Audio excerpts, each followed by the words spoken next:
For the second time in a year, right about 12 months, we are replacing the door check strap on the cargo door of our van.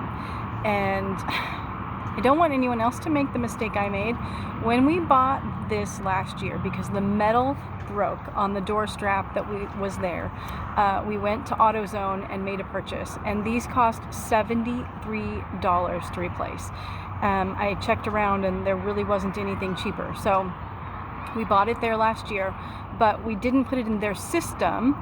My husband paid cash when we picked it up, and so there's no record of my purchase, and I don't have the receipt anymore. So fast forward 1 year and it is broken again. And now we had to replace it, and it does come with a lifetime warranty, or a limited lifetime warranty, but we couldn't prove purchase, so we had to spend $73 again to replace this. So now don't make that mistake. This time we made sure we are in the system and it is in their computer that we have made this purchase. So I'm going to flip this around and show you what one looks like and what we have to do. But before I do that, let's see. Well, after I flip you around, I'm going to show you the inside of the door. We just took the inside of the door stuff off because we use this with a little shoe holder for carrying things, because I haven't done a major build yet. So inside here, and I can't really show you in here, I don't think. You can hardly get to it, but it's that black piece right back there that opens and closes. You can kind of see what I'm touching right here. This piece, you pull that and that opens the door. That allows that keeps that, it's called a limiter. Some places call it a limiter. It allows your door to open way further back when you have that open and you have that pressed. So we're going to remove it, and it's this whole apparatus right here. So these two bolts have to come out, and then I'll show you what piece is broken once I finally get that loose.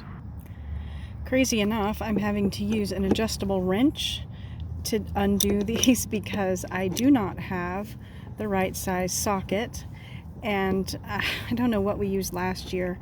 We have the same toolkit this year, but minus a couple of things that we left behind this time because we hadn't used them, and I don't know if that was something that we used last year, or maybe we did this same thing last year because we just didn't have the right socket size. We have a whole socket set, and it's this size is right in between two of the pieces, and so we just don't have one that will take care of it. But anyway, it's pretty quick work with the adjustable wrench, and you can see the other. So this is, it's supposed to have an extra piece that comes to about here. It's broken off.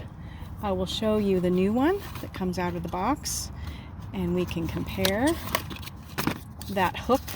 So what happens is right here where the door kind of slides in and out of it, the metal gets weak because apparently they don't manufacture things with any quality these days. So you can see what piece has broken off, and this being broken off means that our door does not hold itself open. So we can push the door open and it comes directly closed without any wind or anything. So $73 this thing costs, and we're gonna put this back on now. They say that they are universal for the whichever side you need. So they didn't ask if we needed a left or a right door choice. And they do not come with new bolts. So you have to use the bolts that were already there. Let's see. Yeah, that's gonna be just right. And what's weird is this doesn't let the door open quite as far as the other one did. Okay, I'm gonna start these on here and I will be right back with you. Okay, so we're just gonna make these tight.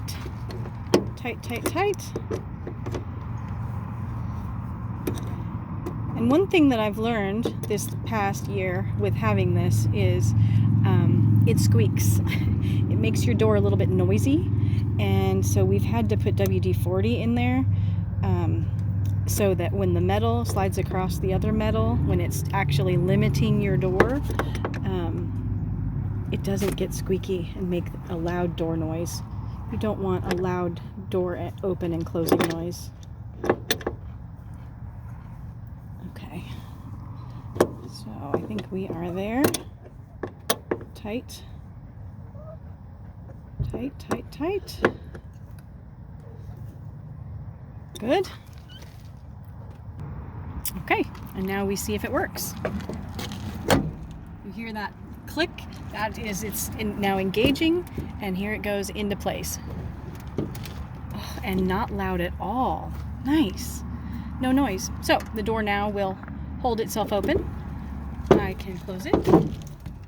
A little bit of noise.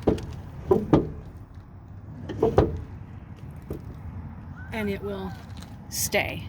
And then anytime, because I haven't put anything built onto the front of this door to limit my arm reaching in there, I can always go in and unlatch it if I want to make that door have an extra swing out for any reason. Occasionally you do want to have an extra swing out depending on what you're doing, and so that allows that to happen. But anyway, this is called a door check strap. It's actually called a Dorman, D-O-R-M-A-N, door check strap. And if you have a Chevy Express, mine's a 3500 Chevy Express, the part number for this is 924-156, and that seems to be universal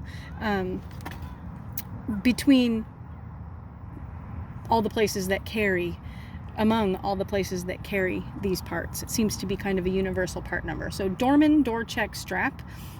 As I said, some places call it a door limiter. So that takes care of changing the door check strap, the door limiter in our van, so that now the door will stay open once again. And I'll have to fish out that broken piece of metal that's down inside the door with a magnet at some point later, so that we can toss it away, because I don't want it rattling around inside the door. But if you're having this kind of problem, I hope that this video will help you solve that problem. And I apologize that it's 7.5 minutes long, going close to 8 minutes long, but hopefully it was helpful. And I'm not going to edit because that's typically not what I do. So I hope that you are all enjoying the day, enjoying your food wherever you are, enjoying whatever life has to offer you. Be grateful for every day. Be grateful for what you have. Be grateful for your health as long as you have it. And I'll catch you next time.